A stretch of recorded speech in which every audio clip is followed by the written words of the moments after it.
Hey, just wanted to show how easy it is to heat and eat your Sensible meals. Just got home from work, in the kitchen, open up the freezer, literally pull it open. This is an old one that I had in my freezer, but I picked it up.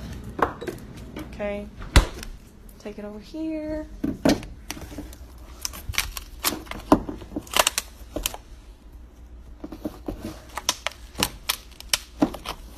Open it. Try to open it. Go which way. Anyway, you get the point. Open it. Put it in your microwave. Okay. See? Then you do 2, 3, 0. And you press start. That's how easy it is. About to enjoy Sensible Meals Taco Bowl.